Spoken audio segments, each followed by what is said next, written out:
We want you to know that it doesn't matter where you are. You can put your boat in the stream any place. It doesn't matter. You might be putting your boat in the stream at sickness. You might be putting your boat in the stream at not enough money. You might be putting your boat in the stream at brink of a financial disaster or brink of a marital disruption. You could be putting your boat in the stream with physical sickness that you are experiencing or your awareness of someone else. In other words, there are all kinds of reasons that you feel the way you do. Wherever you're putting your boat in the stream, it does not matter, because in every single case, the stream is moving toward the improvement that you seek.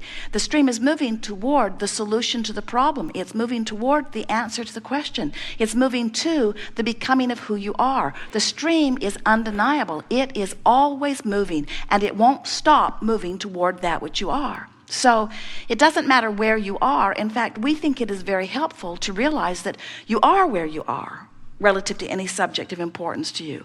And if you can sort of make peace with where you are, there's this thing that happens to you as you put your boat in the stream mentally.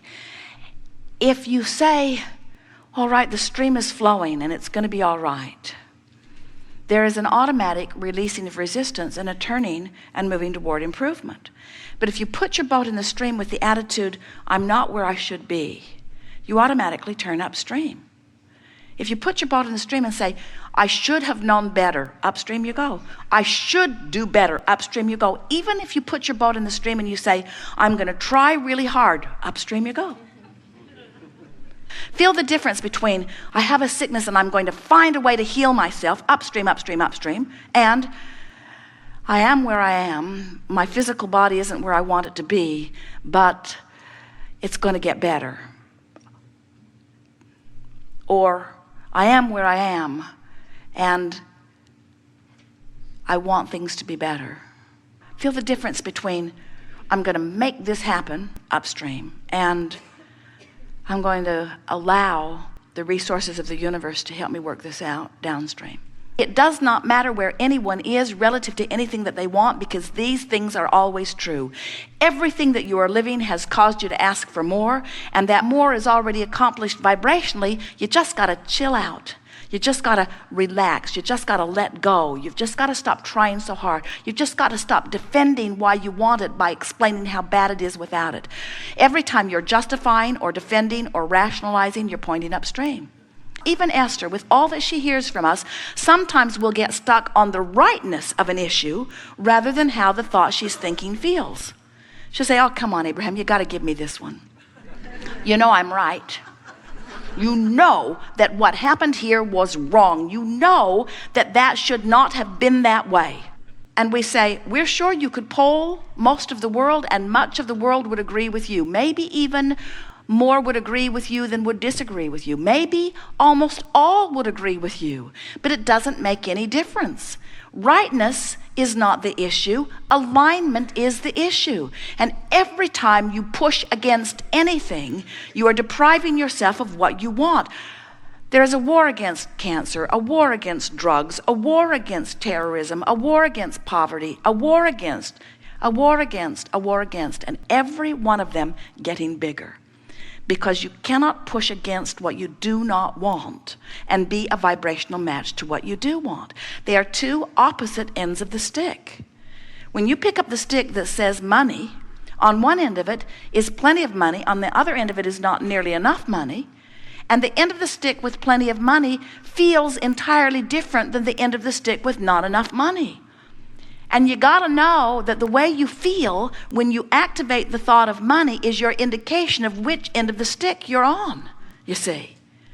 There are so many things that you want somebody else to do something so that you can feel better. And we say, friends, you got to give that up. You're living a very conditional love. You're saying, that condition feels good to me and that condition feels bad to me. So make that condition more like that condition and then I'll feel better. And we say, what you're doing is sort of sloppy thinking. You're saying, I don't want to ever have to deliberately direct my thoughts. I want somebody to figure out how to control the world so that I can just sort of sloppily look around and most of what I see will make me feel good.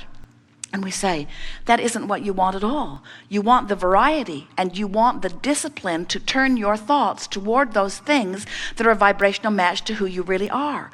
You want to use your willpower. You want to use your determination. You want to use your resources, your faculties. You want to use your valor. You want to use everything that you've got girded up. You want to use that toward directing thought. If you will direct your thought toward the things that feel good, you will have not a problem in the world.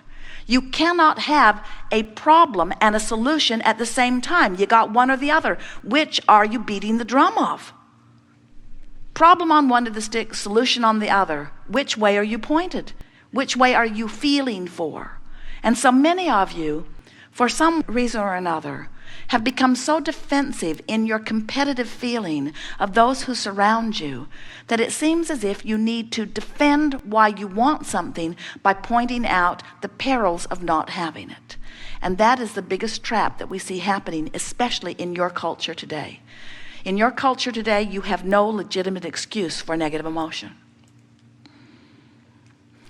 Well-being is abounding in such significant proportion to not well-being that you really have to reach hard to find things to focus negatively upon in terms of the scope of the world. And yet it seems to be the orientation, because you've sort of been trained by your mother or father, who you thought was the resource through which all of your good flowed, that unless you plead a needy case, they won't give up the goods. You're not pleading your needy case to the universe. You're simply extracting from the variety your choice of what you prefer, and the source energy immediately becomes the vibrational equivalent of your preference. And if you're not living it in full-blown manifestation, it's only because what's active within you is something other than your preference. You must be talking about something other than what you want, or you would be living everything that you want. You have to start telling a different story. You have to tell the story the way you want it to be, not the way it is. You have to tell the story with the solution emphasized, not the problem. You have to stop complaining and start appreciating. You have to explain it the way you want it to be, not the way it has been. You have to speak of things as you would like them to be. And in all of this, what we're really saying is, just from where you stand, reach for the best feeling thought that you can find. Don't try to mimic the bright sunshine lollipop, tuned in, tapped in, turned on, annoying rainbow sunshine lollipop, rainbow good feeling people. They just drive you crazy, don't they? Don't try to mimic them. Just try to feel as good as you can feel from where you are. Because where you are is valid. Where you are is the stream. Jerry and Esther went whitewater rafting last summer, and it was such a glorious day. And the first thing they noticed as they put their raft in the water, there were 6 of them that came together to play, and then dozens of other high school wrestlers that were in the other boats. But as they put their boats in the water, it did not occur to any of them to turn and paddle against the current. It was so obvious to them that this river was going to have its way with them. And the first thing their river guide said to them is, folks, this is not Disneyland, and we cannot turn this river off. And he made a very good point. This is the same point we want to make to you. You can't turn that river off. You cannot hold yourself against the current of what life has caused you to become. And when you try, you don't feel good. And when you let go, you feel ever so much better. So, let's go. Some things you want to talk about? Good, good, good, good, good, good, good, good. So much you want to talk about. You must understand that this gathering happened before you dragged your physical bodies here. That your life has caused you to send forth your rockets. The source within you has met those rockets. And the answers to everything that you want are all queued up for you. So this will be a magnificent unfolding.